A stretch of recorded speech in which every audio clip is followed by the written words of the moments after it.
welcome along to the Rugby Pod. Big Jim and Goodey are back again as usual. How's your week been, boys? I'm back from holiday, and I'm devastated. I'm back from holiday. How are your glands? Are they up or not? Yeah, swollen, mate, swollen. No, I'm good, mate. I'm good. I've been back on the bike again, haven't I? I haven't been on it for 3 weeks. Obviously, the holiday took precedence. But my missus in the doghouse, I'm going to be honest. Really? I'm not speaking to her, no. No, so I'm back on the bike. I've been out, went out the first day, and I'm, just a quick 40k. Lovely little trek out there on the bike, fully lycra'd up. And the second day I came back, I thought, you know what? I'm going to go again. Because the gooch was absolutely... No. Well, yeah, the gooch was killing me after day one because it's had 3 weeks of no gooch action, shall we say, on the bike. So Rest. Yeah, rest, yeah. So I thought I'd go out again on day two, back from the holiday, which I did, another 40k. And as I've gone out, I put the headphones on, I'm cycling, and cars start overtaking you, right? And normally cars don't beep at you or anything. So I was getting the odd beep as I'm going along. I'm thinking, maybe it's a bit of encouragement. So maybe they know you. Maybe they know you from the pod. Well, who knows? Who knows? So, it's my area, Gerrard's Cross, lovely place. And I'm riding around and I'm thinking maybe people do know me.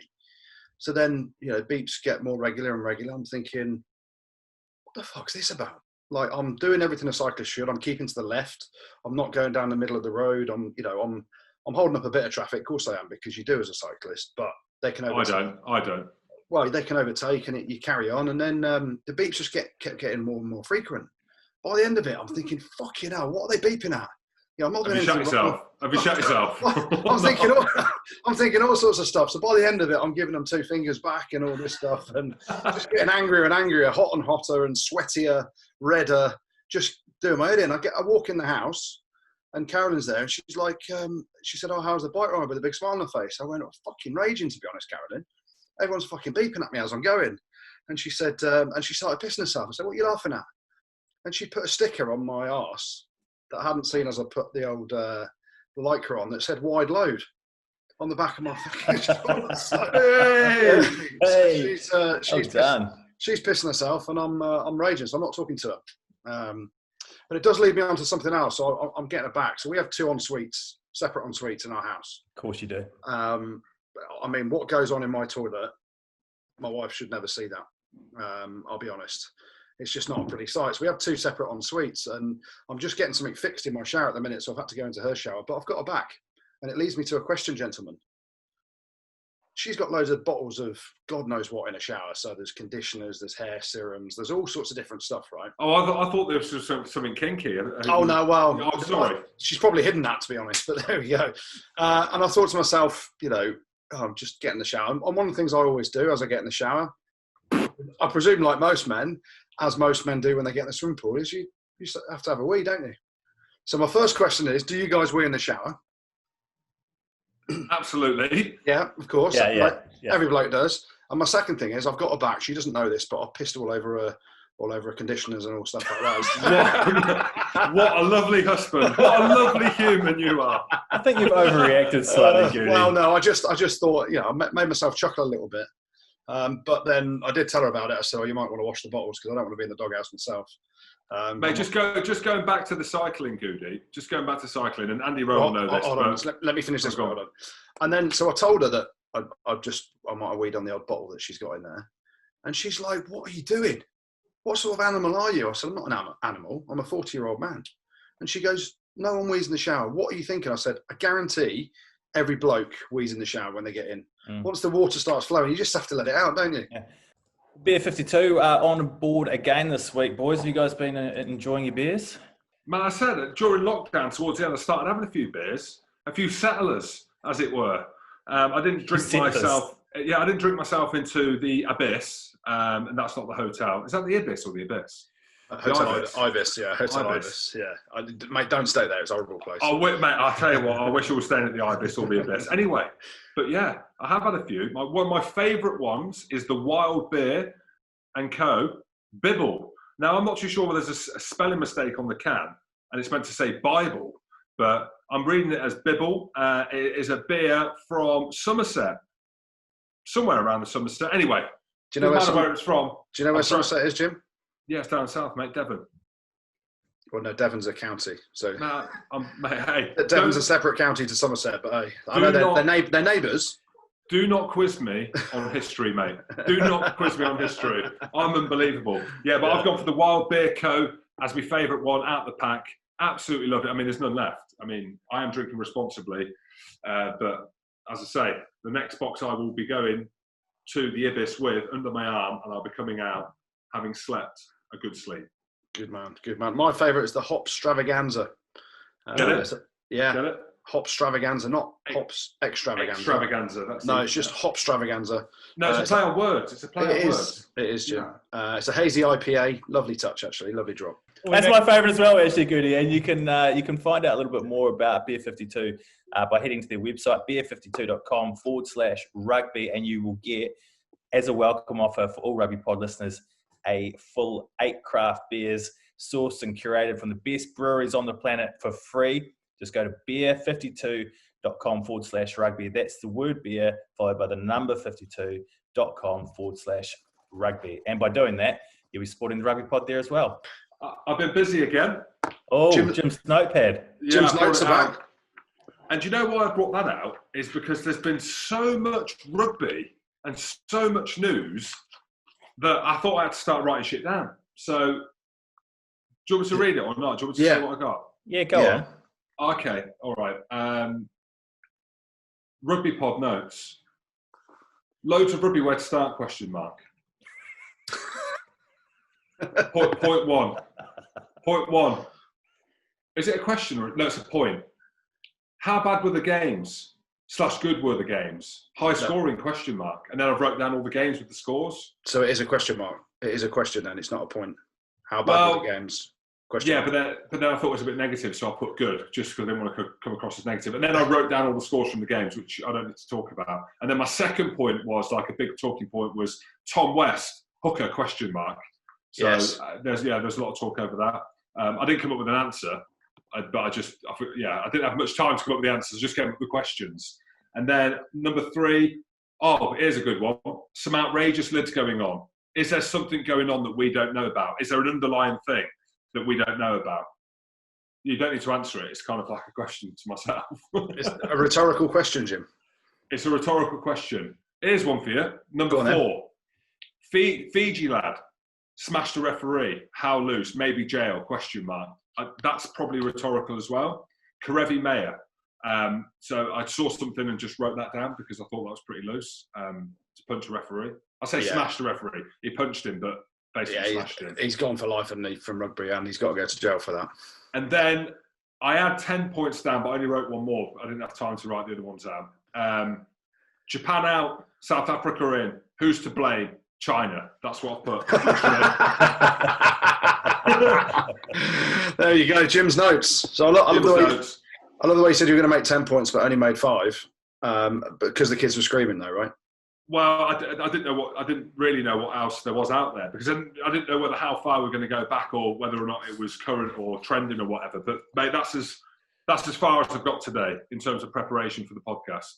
Well, let's have a look at the notes that you put down and the point you made on Japan being out. How shocked were you guys to hear that? Is it a surprise to you? Right, who knows what's going on anymore? I mean, is that tournament still definitely going ahead? There's the Japanese. I'm in touch with Freddie Burns a little bit because actually, it's pretty tough for Freddie at the minute. He's signed for that team in Japan somewhere. He doesn't even know where it is himself. But they've obviously still closed the borders around foreign nationals coming into the country, I think, and the visas he can't get sorted. So actually, you see him rugby back on in the Premiership, and he's signed for a Japanese club. So he's in limbo at the minute. And he said to me he's not getting paid till he gets to Japan. So, mate, nothing surprises me anymore. First of all, people were saying get the Jordans in. I think now, obviously, there is the mention of getting the South Africans in there, the Springboks coming over. That would be the big pull, wouldn't it? Because they're the world champions, they're the best in the world. And, I don't want to say no to Georgia, but it's a much bigger pull to have the Springboks there than Georgia coming over for to fill the gap that Japan have left. But does it surprise me that they've pulled out? Absolutely not. Who knows? Like Goodey said, mate, changes day to day, week to week. I'm a bit different to Goodey. I'd quite like to see Georgia.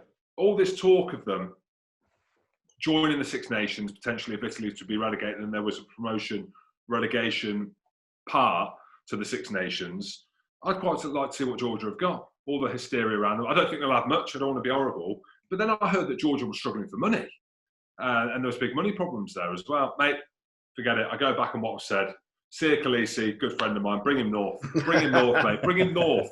Yeah. And add to it. But I'd say there's a about them also joining the Six Nations, isn't there? Well, the one thing we haven't mentioned on it is Bernard Laporte just saying stuff in the press in, what is he now, vice president or whatever, and he's saying things, and then the South Africans are like, we don't know what he's on about. So, classic French politics. Just say something you think might happen and hope it does when you haven't even had those conversations yet. So, Bernard Laporte, aka Bernard the Door, no idea, mate. It looks like also that there could be 8 Premiership teams in the Champions Cup next season as well, doesn't it? Apparently so. Apparently so, Andy Rowe. Mate, it's as I just said. I don't want to get all political. I don't want to sound negative. It's changing week to week, day to day. Well, if it is just the top 8 teams, that's due to be announced this week, and the top 8 looks like it's pretty much settled in the Premiership, doesn't it? Yeah, more than likely. Although London Irish sitting in 9th, they may have something to say about that, although they haven't won a game since we've come back from lockdown. But yeah, I mean, Gloucester down in 8th, Quins 7th, Northampton 6th, all the way Bath 5th. Who were 4th, Jim? Mighty, mate. The mighty Wasps. The mighty Wasps, mate. Bristol 3rd, Sale 2nd. That's done and dusted, isn't it? So if that is the case and it gets announced this week, the top 8, although Irish will feel with 5 games left, they can still have a nudge. Yeah, it's pretty set in stone now for me. What have you guys made of the games at the moment? Because there's been a few blowouts. Did you expect more balanced teams to be picked rather than first teams and second teams? And Ollie Jones has actually asked on Twitter whether anyone else is instantly losing interest in some of the Prem games because some teams have picked the first 15 versus the Shags. Well, he's right. I don't want to be horrible. Apart from Northampton have seemed to pick a more balanced team and they've mixed and matched it. The glaringly obvious one for me that I watched at the weekend, or was it in the week? I can't remember what day it was the Gloucester-Leicester game. I'm watching that game unfold and I can't work out whether that's a good thing for rugby in terms of Gloucester scoring 4 tries in basically as many minutes, or whether it's an awful product that's actually going out there. And we've spoken about before, it's great that the games are being played and there's a load of talk at the minute around midweek games and how that could look going forward. But I'm watching that and my initial thought was it's a shit show, right? That's what I'm watching it unfold. Gloucester looked like they were literally running a team run. That's what it looked like when they were winning the ball off first phase and they were going down the line. And yeah, there's a skill around that. We know Cipriani is very good at taking the ball to the line. That was just one game, right? And to be fair to Leicester, they came back in the second half when they brought on. I don't want to be horrible. They brought on the better players, more experienced players, right? But I watch it as a part. I'm like, is that a good thing? Then you look at Sale, right? And actually, I don't even think Bristol's team was that bad. Mate, it was proper turnaround. Binju's team, wasn't it? Yeah. Bristol's team was the Shags, mate. There was no Randrandran, no Nathan Hughes, no Charles Piatel, Luatua, It was proper. Without being rude, again, you have to rotate your squad, but it was so obvious that Sale picked their best team and we're going to dominate that. And so it became a bit of a non-event, apart from seeing Tiff Eden's lid. I mean, on your Premiership debut, what are you thinking? You best be good, is all I'm saying. Yeah, mate. And I know we joke about that. If you're rocking up with a lid and no one's talking about your step, no one's talking about you being a great chop tackler, all eyes are on that thing on your head like a mop. You best be good, or you best have your razor in your bag like Gordy Reid did for Glasgow Warriors, ready to shave it off at half time. But I say that about Bristol. Their team was better than Leicester's. That's what I'm saying when I looked at it. Yeah. I mean, arguably. So you've got that game. Then you've got extra Worcester. Oh my word. Oh my cheeks. Yeah. Goody, you can maybe go and check because I don't want to be horrible, right? And I don't want to compare the Prem to the PRO14 because that's taken a couple of weeks to get back. And, Diamond came out with some stats about Sale's penalty count from week 1, which was up there in the high 20s, and it's come down to 8. I think I'm right, Tim? Something like that? Yeah. Yeah, it's come down to single figures now. So that's going to make for a better game already. So they've got the teething problems out of the way. I'm not saying that the Guinness PRO14 is better than the Prem. It ain't, Jim. Let me tell you now, it ain't. I tell you now, mate, even though the Edinburgh-Glasgow game weren't great, I'm telling you now, that game for me was better to watch than the Gloucester-Leicester game. That's what I thought, apart from Crawley scoring 4 tries. Yeah, but it's like anything. You said earlier, Jim, you said Northampton, who have tried to pick 2 evenly balanced teams, they've won 1 game, haven't they? They beat London Irish. They've lost 3 out of their 4 games by doing that. You've seen other teams pick a real perceived second choice / third choice team, like Leicester did, like Bristol have, and Worcester have as well. They've got absolutely trounced. And so you're right, it does become a bit of a non-event, but ultimately that's where we're at with, the cramming as many games into that as possible into the short period of time that we've got, and to get the season finished. And it's not ideal, but it's giving people game time. You can see Leicester, they ain't bothered about trying to get in the top 8. Worcester are giving everyone opportunities, and hopefully you'll see the benefits of that over the next few years with guys getting games. But we're in the here and now, and for some of the games, it's not a great look at the minute. Well, Bath was one of the form teams in the competition, also Exeter as well. But they came unstuck to your mighty Wasps, Goodey. Robbed. Mate, robbed. Are you joking, Robs? Mate, I only watched the highlights, mate. Don't get all the. I only watched the highlights. Yeah, it's a weird old game. Obviously there was injuries galore. The 2 hookers go off, then it goes to uncontested scrums. I'm getting heat on Twitter from one guy quite a few guys actually, that was saying, "Oh, Wayne Barnes got it wrong." No, he didn't. Wayne Barnes is the best referee in the world. If the second hooker goes off and it's a HIA, you can replace him and stay with 15 men, even though you're going to uncontested scrums. And yeah, I mean, I just don't get Bath. Why, when you're seeing Dan Robson have a go at throwing the line out, then Simon McIntyre's doing it. And don't get me wrong, they tried their best, and that is a bloody tough skill. But if and Jim, you're a second row, Stuart Hooper, the director of rugby there, was a second row. Surely you're getting the team together there and going, listen, let's just stick 2 pods up. They ain't got a hope. Old school. Yeah. 1 pod at the front, 1 pod just behind. They ain't winning another line out. And then you just, as a 10, as Reece Priestland, surely you just keep kicking it and putting that line out under pressure. And, you go back to the try that Wasps scored to win the game. They've driven them over from 20 out with a makeshift line out. What's that about? Mate, you're asking the expert, are you? I am, James. I am. Mate, well, it's like I said, mate, Scotland would have won the World Cup if they would have come to the expert. It would have been a 2-step mob against Australia, and that would never have happened. Yeah. I'm the same, mate. I'm watching Charlie Ewels, loving the lid. I'm loving the skinhead. I actually quite like that. It's not really a skinhead. It's more of a 2 or 3 all over. Mate, You're thinking mate, old school. Bang him up at the front. That's it. Mate, McIntyre, as much of a good lad he is, mate, he ain't hitting the barn door over that. So, mate, you know what? We said it before. I'm well impressed with Bath, right? In the lead up, the way that they're playing. Ben Spencer's been class for them. Yeah, he has. But, mate, like we've said for the last 2 years, oh my Wasps. Oh my word. Great team. Who knew? When Joe Launchbury re-signed, I'm thinking, what are you doing, mate? That's what I'm thinking, I'll be honest. And then we've seen Malachi Fekitoa. We've seen a lot of him. But back fit, we mentioned Gopeth. We keep talking about him, how important he is.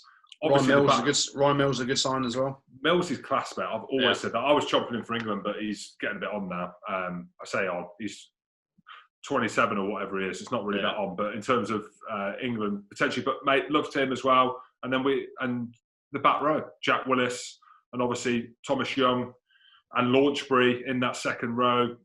Brad Shields going well. Mate, there you go. So now we're name dropping people left, right, centre. So, mate, I eat my slippers. And I apologise to the Wasp fans. I wonder what Dai's thinking watching it, eh? It must be hard because he's put that squad together, right? It's his squad. Yeah. He just didn't have any of the players fit, did he? And now... It's all confidence, isn't it? You know what it's like. It's tough, and obviously Dai's watching it because his son's playing. Thomas has re-signed a contract with the club, so there's no ill feeling between the Young family and Wasps. Thomas is a brilliant player, and sometimes you question about Joe Launchbury. Would he be suited to playing at another club? Who knows? That's his club. That's what he's passionate about. Exeter, mate. That's where he'd be potentially. suited. But then, did Exeter want him? Who knows? Lee Blackett has come in. They're playing with confidence. They try and play a fast tempo game. Zach Kibarigi, look at him as a sign-in. Zach Kibarigi, playing on the wing. He's a brilliant player. He was at Newcastle, could hardly get a game because there was Snotty Sonotti and Nicky Gunnover and players like that that kept him out. Now, Wasps give him a run. He's got confidence. He can rinse people for fun. So, mate, what about Jacob Umanga, my mum's friend's son? Yeah. But unbelievable. I mean, the lid needs looking at and talking about, but he's a great player. Plays the line. He's next in line, I think. I think he's overtaken Marcus Smith. Do you think? Do you think? Yeah. I reckon. I mean, there's a few, isn't there? Simmons down at Exeter, I really like him as well. So he's another. No, I do as well, but he don't seem like he's got much interest from Eddie. I don't know. Yeah, well, Eddie, you're okay. But Eddie's got choices, hasn't he? So he's got Ford as second choice to Farrell or 10-12, whichever way you want to do it. That's the spirit. That's the spirit with Ford. Hey, and then Ford did well when he came on, to be fair. Because his arms look big, eh? Yeah. They're for you, they are. Them arms are for you, mate. When he sees you, he's getting you in a headlock, mate. He's pretty sweaty if he goes to pop out. Yeah, I hope so. But yeah, Wasps are good, mate. They go to Saracens this weekend, and the last game that I was at Wasps was the massacre of Saracens, and Jim, you were there on the Friday night lights. The Andy Good suite was ram-packed. Jim Hamilton, special guest, and we put 60 points on you, didn't we, Jim? All I know is the Cobskins were happy, mate. They're having lukewarm bottles of Becks. That's all I know, mate. Room temperature, They loved it. And cans of Carlin. Yeah, it could be a different kettle of fish this weekend. Man of the moment in the Premiership, and surely the next England back row star in waiting, Wasps' Jack Willis joins us. How are you, mate? Hi, guys. How are you getting on? Yeah, mate. Good to see you. How's the body after yesterday? A massive win for Wasps down at Bath, another man of the match performance for you. I'm just looking at your bar at the back there. Is that where you leave all your man of the match medals as well, and champagne that you're picking up at the minute? 'Cause you won a few, eh? Yeah, no, body's pretty sore, to be fair, but it's always made a little bit sweeter if you've got the win the day before. So chuffed to get the result yesterday. Didn't start our way early doors, and slowly built back into the game, which was good. Jack, just talk to us as a player that's out there and obviously playing really well. We can come on to that. But I mean, just being out there at the minute, we're talking about the standard of the games and the momentum that's trying to gather around the penalties, which seem to have come down a little bit, the glaringly obvious thing around no fans, and the fact that teams are rotating players, right? As a player, how is it playing in these games? Is it as strange as it looks as a spectator? Or is it as hard? Is it more intense than maybe we think still? I think we've all had to adapt. Certainly the first couple of games I featured in, so Saints and Sale, they definitely didn't feel like there was much multi-phase, and you kind of lose a bit of the buzz without the fans being there, especially going to Franklin's Gardens, always a lot of noise. I think towards the end of the game it worked in our favour, and then being at the Rico against Sale, found it quite difficult, because I think there's moments in the game where you really need that energy from the fans, and it definitely picks you up, and we've not been able to have that. And then yesterday was definitely the first time that we really could get going and get some multi-phase in the game. But as you touched on the breakdown, it's definitely starting to level out a little bit. I'll tell you what, talking about level down, they've managed to sync up when the guys score a try, the fans now, so it's not delayed. They've actually synced it up. Mate, who knew, Goody? Yeah, definitely. Well, let's talk about yesterday's game then. You generated a lot of noise yourself as a team and a lot of energy from the performance in the face of adversity, really, after the injuries. First question for me, did you throw your hat in the ring to throw into the lineouts? Because everyone was sort of Dan Robson had a go, and then Simon McIntyre, and it was weird, wasn't it?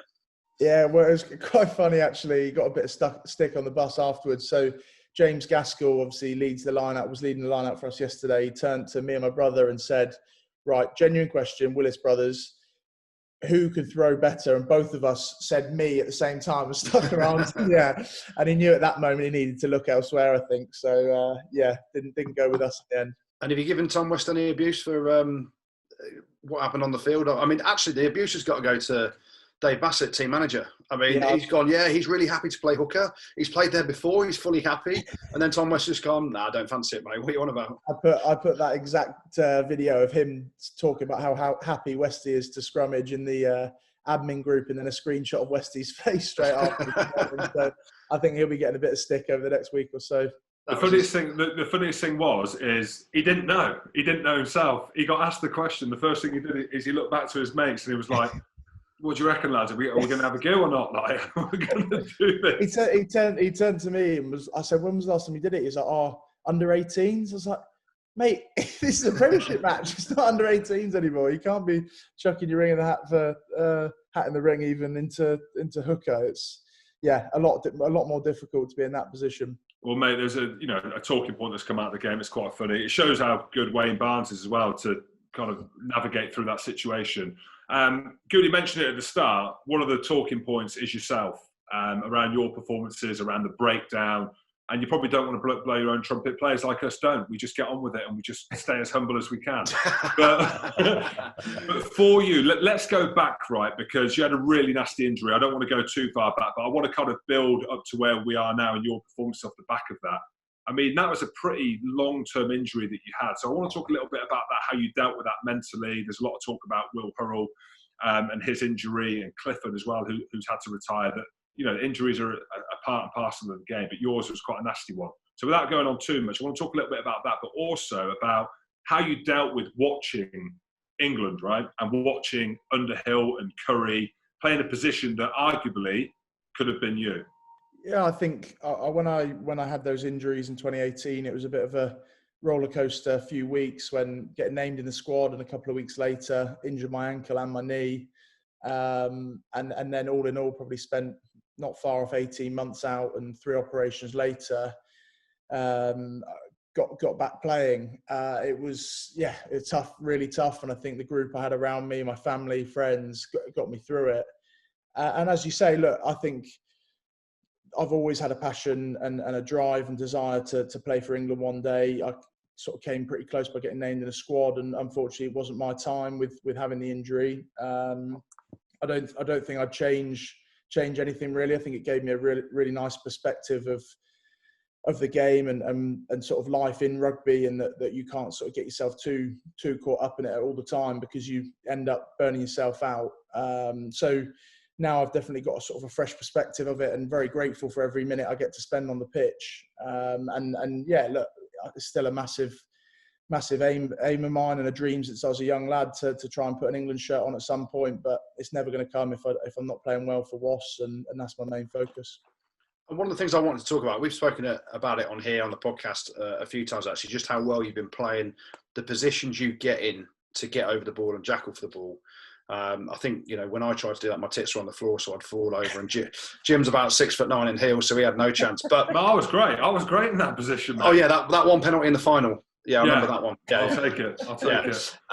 But let's talk, because your knee, it was pretty much a complete blowout, wasn't it? ACL and everything like that. But then I'm watching you now, some of the positions you're getting yourself in with the, you know, obviously supporting your own body weight, but of that wide stance. Is it in the back of your mind at all? Is it fully healed? Because, you know, I've had 4 knee operations since I retired, and I just can't walk upstairs anymore, so someone has to carry me. But what's the thing for you? Is it in your mind at all? No, to be honest. So I think if I'd done it jackling, it might have been slightly different. I ended up doing it in a tackle, and I think because I was sort of, at the time, I was actually battling the left ankle, was really painful. And I think what happened was I was putting more weight on my right leg, suddenly got caught in a tackle, and I kind of probably put that at the forefront of my mind, that without the ankle, the knee wouldn't have happened, because it's nice to have that, whether it's true or not, it's nice to have that in my head. I think for me, I wouldn't be able to stick myself in those positions and stick my head in there if I was thinking about it too much. So as soon as you're in the game, it's just instinct and trying to get your head in there. But I do a lot of mobility work to try and keep me out of those, help me out when I get caught in uncomfortable positions, that I've got a bit of a get out with extra hip mobility and etc. So yeah, it's try not to keep it at the forefront of my mind really going into games. And then you look now around the breakdown, the interpretations around that. We should probably talk about someone who does have their head in there the majority of the time. We have seen some nasty injuries, right? Dan Levy, apparently he's back this weekend for Leinster. His looked like a career-threatening injury, a career ender. You look at Ellis Jenkins as well, playing for Wales. He had a similar injury in the breakdown there. So the laws have been changed, or not changed, sorry, I'll say that again. The laws have now, the interpretations have changed around there to speed up the breakdown. As a player in the mixer, is that better for a player like you to get turnovers? Are you finding, you know, that interpretation around that law is going to benefit the game long term? Yeah, I think it definitely will. As a jackler, I think it's not necessarily made things easier. I think there's a massive element of that. There's a lot more decision making going on now, because something they've become increasingly hot on is the tackler not rolling away, and you've got to be a lot quicker. So now when I'm heading into a jackal, I'm not just thinking about where the sort of threats are in terms of clearing me out. I'm thinking, right, has my tackler got out of the breakdown? Because arguably a lot of these times where the tackler gets caught in the breakdown, he's going to have enough time to roll away and won't get pinged. But if there's a jackler in there that slows the ball up, he's going to penalise the tackler. So it's having that element of decision making in there as well, and trying to make that split second decision. And one of the things I wanted to talk about as well, obviously we've come out of lockdown now, rugby's back playing again for you guys. It's probably as close to being normal life as it was before, as we can get at the minute. But during that lockdown period, it must have been pretty tough for someone like yourself who loves training, loves contact, to be kind of just in a house without playing any rugby. How did you find it, and what did you do? I know you've done a plumbing course as well, haven't you? I've got a dodgy boiler, but I've got some Pablo fixed it for me yesterday, so I don't. If you're about to say a block loo, then I won't be heading round. I've blocked a few of those in my time, let me tell you. So me and my brother finished the plumbing course we were nearly there before the lockdown, and then went in and did the last few bits and bobs after the main lockdown, really. But Alex Lundberg, one of my best mates, and unfortunately he had to retire from rugby very recently due to concussion. Used to be at Wasps. Him and I have set up a business together in property, sort of the agency world, and that probably kept me going during the lockdown. I was getting my training done early doors, and then focusing on the business really for the rest of the day with him. And it's just nice to have that external focus outside of rugby. So you're a multi-millionaire from property before we even talk about rugby then, eh? That'd be the dream, but not quite there yet. Well, that brings me on to the question about where you live. And we have this with a lot of the Wasps lads, like, are you Leamington or Coventry? Because if you're a plumber, you would know. Well, I would know. Basically, when I was younger and a bit looser in Cov, I used to go swimming in the canals.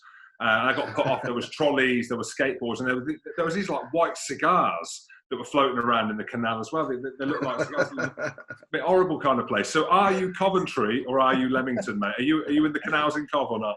I've not been swimming in any canals. No, I'm Leamington based. Yeah, I was in Coventry for a couple of years in the academy housing that they put up for us, which was pretty good. I was living with Will Stewart actually and Owen James for a good few years. Let's chat about family then. Obviously, your brother is making his way in the game as well, and obviously playing a fair bit at Wasps now. There are reports coming out of a few players at Wasps that he's meant to be better than you. Is that untrue? Are you going to hammer him now, or is he actually? I'd never talk ill of my brother, but it's always nice to have a bit of competition, isn't it? So him and I have always been massively competitive since a young age, and pushed each other. But it's definitely. I noticed today actually when I was posting a picture on Instagram that he's actually about an inch taller than me now at least. So he definitely can win that height battle. He's definitely got that over me at the moment. Let's talk a little bit about the kind of resurgence of Wasps, because it's unbelievable under Lee Blackett. Now, one question I wanted to ask you: so Steve Diamond's come out around what Sale do at the breakdown, in terms of there's only 2 or 3 players that can go for the ball. How's Lee Blackett been with you guys, and I suppose with the team overall? It's great when you're winning. There was obviously a huge pause. Di Young's obviously moved on. But how has it been? From the outside, it clearly seems amazing. But is there any kind of finer details you can give us around him about how he kind of manages players? Yeah, I think, look, firstly, I think it was a real tough period that we went through. Di leaving, I was always very, very fortunate under him, and he was great for me, giving me my first opportunities in the Wasps shirt. And it was a real tough few weeks. I'm really close with Thomas Young as well, and it was tough for them as a family. But I think Lee kind of stepped into that role originally as kind of interim, and we all knew we had to buy in. It wasn't his decision. We all had to really sort of buy into that as a collective and step up. And I think the Saracens game was a nice turning point for us, where started to build a little bit of confidence, and then went into away at Irish, home at Gloucester, got 3 wins, and then kind of put on pause for a few months. But I think that confidence that we had was underlying, and throughout the lockdown, we knew that we wanted to hit the ground running, and got the result against Saints. Great win at home against Worcester, where it didn't start our way, but we ground out a win. And then as you touched on the game against Sale, we let ourselves down and we knew what we needed to work on. And I think we applied that this weekend. Lee Blackett, I know he's a good bloke. I know Lee away from the field as well a little bit. Loves his golf. I've been given a couple of nicknames that you've always given him. When he got the job originally, he was named Ollie Gunnar Solskjaer, was he? Ollie Gunnar? A little bit of that. Yeah. And then he's an Ian Dowie lookalike. Now, Ian Dowie was probably one of the ugliest footballers. I know Ian Dowie as well, because he was Cov City manager. How's he taken the banter off the boys? Has it changed now he's the boss, or is it still pretty hard? No, he's pretty good, to be fair. I think he's just focused on maintaining the similar relationships that he had. And Lee's been great since he's been in that role, and I've always got along really well with him. But yeah, he wouldn't like it if I called him Ian Dowie, so I've stuck away from that. I'll keep doing it then. Yeah, leave it to you, mate. Jack, let's talk a little bit about England, mate. I don't know if you want to talk too much about that. I don't know whether you're a player that kind of puts yourself out there. We had John Cooney on. He's our Celtic correspondent. He's going to be on every month. I don't know. They've lost 2 games back to back, and they're probably going to lose against Edinburgh this weekend. I don't know if you watch it, but he might not be on again. But he's a player that puts himself out there. He quite openly comes out and says, "Look, I want to play for the Lions. I want to be starting scrum half for Ireland." Are you that kind of player? So do you speak to Eddie Jones? Are you happy to put yourself out there? Or are you going to quietly go about your business and get 40 turnovers a game and just see what happens? I think for me, it's, as I said earlier, it is my dream to play for England. It always has been, but it's not going to happen if I'm not playing well for Wasps. So I'm always driving for improvement in every area of my game, every week, every training session, and hopefully it pays off on the field. And hopefully one day I'd get that opportunity again. But for me, it's a game by game focus and trying to play as well as I can and improve each week. Has Eddie been in touch at all? Does he keep in touch with you now you're back on form and back fit and firing? Not really. It's just for me about focusing on those games. And I think I'm not sure when the next set of internationals are. I think it's sort of at the end of this season, but things change very quickly. It's always evolving. So just trying to keep that form and play as well as I can game on game, right up until that selection is made is got to be my focus really. I can't sort of go too far off that. If I'm not playing well for Wasps, it's not going to happen. Do you look at players around the world that you think actually he's proper? He is. There's a lot of talk around Tom Curry, Sam Underhill. They offer kind of similar things, I'd say, in terms of the way they play. You've got Adi Surveyor. You've got obviously the South African back row, Vermeulen, the size of that man as well. Khaleesi, obviously a leader. Is there anyone that you look at and you're thinking actually he's proper? And I'd like to kind of base my game around that. I'm looking for improvements in carrying the ball, not just a breakdown. I think try to sort of take parts of everyone's game, and there's different. Everyone has their sort of different strengths. You touched on the guys Underhill and Curry that have been playing for England, and you look at what a fantastic job they did during the World Cup and almost took them all the way. And there were definitely some standout performers in that tournament. It's massively competitive in every team, and as you say, South Africa and New Zealand, that back row is such a crucial position. But yeah, for me, I'd study different players' games for different reasons, and as you touched on, there's lots of different areas that you can pick little pointers out on. But it's just you see those guys that stand out quite clearly in those different areas. George Smith, was he a big help to you when he was over at Wasps? Yeah, massively. I think it was me, Thomas, Hask, and George. He tend to run little extra sessions at the end of training, and I'd just try and tag along, go unnoticed. I was still a young pup, then 18 out of school. So if I could slip in and get a couple of reps here or there, I was quite grateful. But just trying to listen to those guys and the conversations they were having, based off the sort of decisions they're making and why, was really helpful. And I think someone like Thomas Young was fortunate to spend quite a bit of time with George at the time. And I spend a lot of time with him as well, going through our games. All right, Jack, thank you very much for joining us, mate. Best of luck for the rest of the season with Wasps, and let's hope you get back into that England squad, mate. Brilliant. Thank you very much, guys. Yeah, mate, good bloke. He's hard as fuck, I reckon. You know, it's like we spoke to Lewis Ludlam last week. They just love it, don't they? How young are they? This is the thing. How young are they? Train, smash people, get your head in where it hurts. I mean, I don't remember ever being like that at all. I was like, I was for a couple of years. I was for a couple of years, mate. As a young lad for a couple of years, I was. When you were dominating Jono in training. You said it, mate. And Guy Manton Bishop as well. Do you remember it? Yeah, mate. What about his Oh, arse? my hairy legs. Oh, my hairy legs. That's all I'm saying. Mate, I lost a thumb listening him in the line out. Well, we'll get back to some rugby in a minute, but Jim, it's time for your feature, isn't it? Well, arguably, it still is my feature. I don't know what, it's not arguably, it is. But I have a helper along the way. And I think that she's here to stay. See, I've just away. Oh, riddles, Jim. Riddles and rhymes. Riddles and rhymes. rhymes. And cats and butts and cats. Riddle me this, Carol. Riddle me that, Carol. Jim will solve it, Carol. Hail back, Carol. That didn't rhyme. Hit me. This is it. You know, it's back to school week this week. Yes. Yeah, you all know, right? So this is about children in a classroom this week. So imagine you're the teacher and trying to work it out. So it's a little maths test, Jim, for you. Oh, man. So there are 12 children socially distancing in a classroom. Yeah, right, that's going to happen. Yeah. So 12 children in a classroom. 6 of the children are wearing socks. Six of the children wearing socks, okay? 4 of the children are wearing shoes. And 3 of the children are wearing both. They're wearing socks and shoes. Okay? How many children have bare feet? I tell you again, 12 children in a classroom. Right, 12 of them. I ate kids, by the way, but yeah. You can't eat a whole one, can you? No?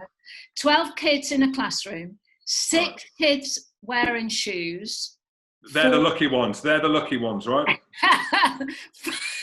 Oh, don't start. 4 are wearing socks. 4 are wearing and socks. 3 of them are wearing both. So how many children have got bare feet? Right, so there are 12 kids in a classroom. Yeah. I mean, how noisy, how annoying. That's a small classroom. Diagram. Yeah, it's a private school, that, isn't it? That's a private, or it's a school in Wales, like in one of the villages or something. 6 kids are wearing socks, right? Yeah. Which is You're obviously Googling. nice. Yeah. No, I'm not Googling. I'm reading it on my phone. Yeah. 4 are wearing shoes, which is obviously amazing. That's really good. Probably Velcros. They can't do laces because they're really annoying, kids are. Yeah. 3 And kids 3 are wearing... of all of them are wearing both. I'm tempted to say all of them. No, it's not a trick question. It's not a trick question, James. Well, everyone's got bare feet. Well, no, it's they not haven't. a trick question. It's not a trick question. Stop overthinking this, James. I am overthinking it. So, Goody, do you know it, do you? I don't. Well, I've got an idea of what I think it is, but I You can't. blow my mind. So there's 12 kids in the classroom. 6 kids are wearing socks and 4 are wearing shoes. Yeah. 3 of them. So 3 This of is the key bit. This is the key bit now, Jim. Listen to Carol. Yeah. 3 of them are wearing both. I do know that, actually, yeah. I can't get it at all. Because all I can think is that 6 add 4 is 10, add 3 is 13. That's 13 feet. How many are bare feet? Okay. 3 of the 4 children who are wearing shoes are also wearing socks. Let's talk us through your thought process, Jim. Like, where are you at the moment? What have you added up, and what have you subtracted? Well, this black book has kind of thrown me. So I've got 12 kids that are in a classroom. So it doesn't matter if they're socially distanced, if they're annoying, if they can't do their shoelaces. That's irrelevant. There's 12 of them. Yeah. 6 kids are wearing socks, right? Yeah. So I've got them. They're not wearing shoes, and they can't be bare feet. So I'm going to cross 6 out. 4 are wearing shoes. Could they be wearing socks as well? Yeah. Well, what's the next bit? What's the next bit that says, Jim? So it could be 4. 4 of them are wearing shoes. Yeah. And 3 kids are wearing both. Yeah. So if they're wearing socks and shoes, then that's 3. Yeah. So it definitely takes 6 away. So 6 kids are wearing socks. Right, so that's not them. So that leaves you with 6. 2. No, not quite. Not quite. Because I'm taking the 6 away. So I'm taking 6 kids away from 12, right? Which is 6. There's 6 left. Yes. And out of them, 4 are wearing shoes, right? Yeah. So they're not bare feet. Some of the kids who are wearing shoes are also wearing socks. They're also part of the 6. Yeah. Oh, it's one of these again. Yeah. Yeah. It's one of these. So you've got 6. Basically, it's under 6 now. I'm working with 6, right? So I'm working with 6 kids now. Yeah. So 4 are wearing socks. 6. No. You're closer, though. 4. Closer. You're close. You're really close. 3 kids. No. Keep going. Keep guessing. Don't tell me one kid. Don't say that's the answer. No. You have guessed every number. 2. No, there's the last one. It's the last one. Are you joking? How are 5 kids wearing it? Tell me how. Yes, it's How? 5. Tell me how. I literally cannot work this out. Because, Jim, 3 of them are wearing both. That's the key thing that Carol was trying to tell you. Okay. So if you draw 2 circles and they overlap. There was your maths teacher, Jim. I mean, we need to find out who she was. And where they overlap, the bit. Oh no. Where they overlap. Can you see that? Where they overlap, that's 3 are wearing both. Yeah. Yeah. There. So that means. Just hold it up a little bit closer. That's the 6 who are wearing socks. There's another 3 that makes 6. Yeah. And there's 1 there that makes 4 wearing shoes. Yeah. See, Carol, yours looks like mine. Look at mine now. I won't say what yours looks like. I mean, So that's like there's 7 in dark, honestly. right. I've got that. I mean, it's... Back of the class, 20 lines, and they're all times tables. There's 7 who are wearing something. That means 12 minus 7 is 5 who are wearing nothing. We should say as well, Carol, before you go, the first week we were number 1 in India. This week, we were the number 1 worldwide. So you're welcome. I mean, thank you, we should say. You are the skipper of... Thank you, Skip. Thanks, Skip. Does that mean I get a free coffee next time I go to a game somewhere? Yeah, you can come in the Andy Good suite for free, I'll tell you that. Oh, brilliant. I'll be there. I'll sort that out. Thanks, Carol. Thank you for your time. You guys were getting stuck into Sale last week, but they've shown a bit of form now, haven't they? I should apologise. Simon Orange called me out. I didn't know it was him. He didn't have an avatar or whatever they call it, an aviator, one of the things you have on your profile. Or just a I blue didn't know tick. it was him. Or a blue tick. He didn't have one. He's hiding behind it, which is fine. I get it. But either way, I followed him. He's called me out. Simon Orange, if that is you, mate, we're sorry. It is you. Mate, you've absolutely hosed Bristol kids. Bristol, you've hosed them. And I've got the score here in my notes. 40 points to 7. It's a walk in the park. Yeah, That's all I've got for you. That's all I've got. But it's going to be that case, isn't it? A little bit of swings and roundabouts. They got used to playing how they want to play. They've evolved a little bit, and how much can you read into them beating Bristol's? Well, you can just say they got 5 points, and they play reasonably well. Bristol rocked up with a young team and a 10 who this Tiff Eden, right? Apparently he's really, really good, got loads of potential, but you just got to sort your lid out, mate. I mean, I know I had a horror lid when I played rugby, but it wasn't as obvious as that one. That is just shave it off, mate. Do something about it. Surely Pat Lamb's got him in his office and said, listen, mate, you've got to be really good to have a lid like that. You're not Jack Goodhue. Just shave it off some. So, but yeah, Who? Jack Goodhue. He shaved his off. He shaved his off. Andy Rowe-Piping it. Look at Andy Rowe-Piping it. He knows it. Hey guys, if I could just, Yeah, so the mullet from Goodhue has gone. I think the mullet from Goodhue has gone because he's seen so many people taking the piss across the Premiership with it. So he's got rid of his. Now hopefully more will follow suit. But yeah, listen, Sale are a good side. They're going to be top 4. We shall see how things develop. But they did beat Bristol under 14s. Well, the Guinness PRO14 regular season is wrapped up at the weekend, and it's semi-finals this weekend. Leinster v Munster, Edinburgh v Ulster. Who are you guys picking?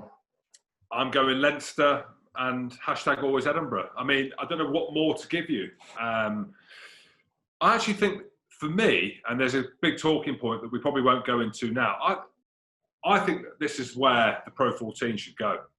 I think they need to go and make it more a Celtic thing, a Majiggy.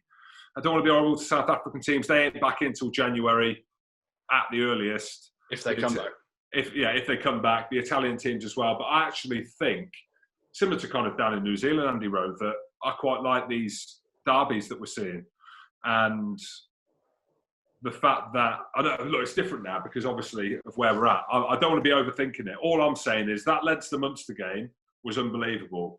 Connacht beating Ulster as well. It's a local derby. There's added kind of history.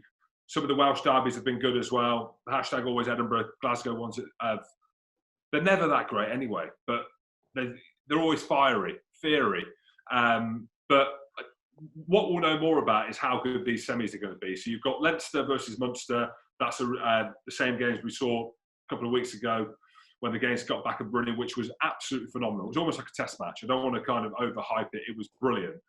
And we've got Edinburgh versus Ulster at BT Murrayfield. Now, regardless of the game gone by, Edinburgh-Glasgow, I don't know how much you've seen of Edinburgh. Mate, they're a very good team. Cockers has done an unbelievable job with them. They've got some superstars in their team. Duhan van der Merwe on the wing. Bill Matter is unbelievable. His work rate off the ball. Do you see his chase back for the tackle save? There you go. So that's what I mean. So these things that you don't really see, because carrying the ball, he was getting smashed by Glasgow, because I say smashed, they were stopping him after 3 or 4 metres. Darcy Graham, Jaco van der Vaalt, Pierre Schoeman, McAnally, WP Now, Gilchrist in the second row, Jamie Ritchie, Hamish Watson. Mate, Edinburgh have got some proper players. Now, also haven't actually played very well. And I don't know whether it's because we had Cooney on and we've talked to him up for the Lions and it's caused a stir within the Ulster camp that he's thinking too far in front. But for me, I think that Leinster will beat Munster, but Munster run them close a couple of weeks ago. And I think Edinburgh are too good at home. They've got a game plan now and it's their time. It is their time, Andy Rowe. Thanks, Jim. Thanks, Goodey. And thank you very much for listening as well. Don't forget to hit subscribe on whatever platform you get your podcasts on and check us out on YouTube as well. Rugby Pod. Pod.